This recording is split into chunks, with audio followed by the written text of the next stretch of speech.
Hey, what's up everybody? Maik Wiedenbach here. Question from the audience. Hey Mike, what's the difference between stretching and foam rolling, and when should I do which one? It's a good question, and it also taps on two very different things. So let's go to them one by one. So stretching is basically the action when you lengthen a muscle slowly enough to forgo the stretch reflex.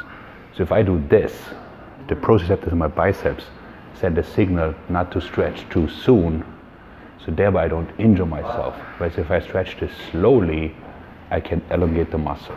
So stretching is associated with like better recovery, peace, calmness of mind. It's early, sorry guys. And an over sense of well-being. But is that true? So let's go to the videotape here. There are three kinds of stretching. There is the static, which is what you see most of the time, like people holding on to something, stretching the pecs, let's say. Then there is dynamic, which would be sort of like a chest fly, let's say a pull over for the lats, an incline curl. And then there is ballistic, which is any type of whipping or so. So ballistic has to go first, because that's just plain dangerous. You might actually rupture the ligament or the muscle. So ballistic, never to be done. So then static stretching, you have to understand that static stretching is not a static activity.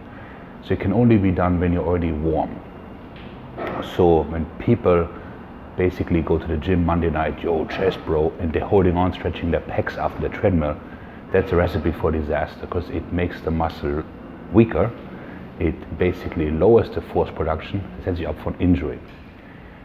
So static stretching should be done only post-workout, meaning under the shower, or stretch your thighs a little or something like that.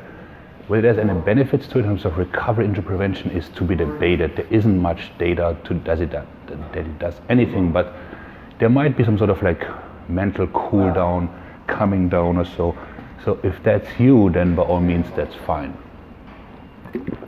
Now dynamic stretching, that's where it's at. So dynamic stretching primes you for performance.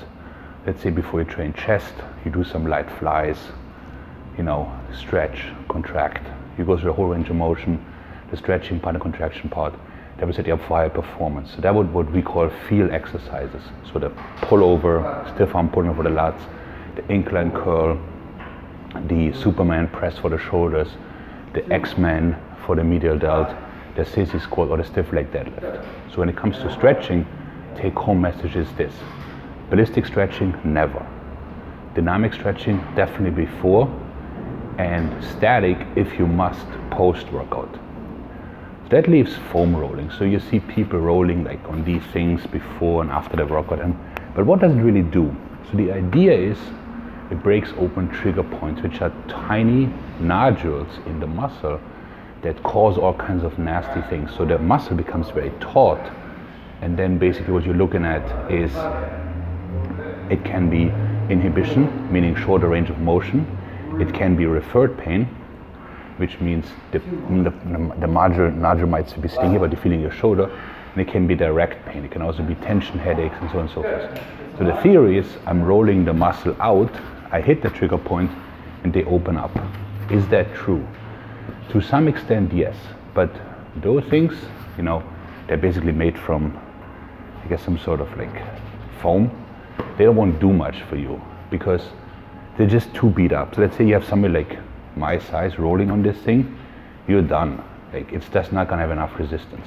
So the next better step would be to use something like this that has PVC on the inside, it looks like a torture device. So then the surface becomes smaller and you have a higher chance of actually hitting your actual trigger point. Next level would be something nasty and small like a golf ball that could go behind here, and really you get into that, or like in front, and you roll out like this. And then I got the trigger point gun, so it looks like something like from Star Wars. You turn it on, and then as you can see, it has different settings. Like you can have this one, you can have like a silver dollar, and so on and so forth. And then the level above that would also be somebody qualified that does trigger point massage, really gets in there. So whatever you do it, trigger points have the potential to seriously injure you, give you tension headaches, shorten range of motion, and generally lessen the performance of your workout. So they need to go, okay? But it's painful. So you need to roll on something that you can actually feel, and it gets better after 30 seconds. So I recommend at the very least get one of those or the golf ball as a ghetto alternative. And then the gun can be used, or you find somebody who's actually good at this, okay? So take home message. Stretching, aside from dynamic stretches, meaning like field exercises, there's very little benefit, okay? So static stretching in terms of recovery is very minimal. Ballistic stretching is straight up dangerous. Trigger point therapy, while in its infancy, it was actually JFK's doctor who brought it to the forefront in the Western medicine. There's potential, but you have to, kind of see what works for you and where you find them. You find them very easily, it's very painful, then you know you have one. So there you have it. Foam rolling, it does something very, very different than stretching, but it's actually much, much more important, especially in terms of when it's done properly. Okay, have a great day.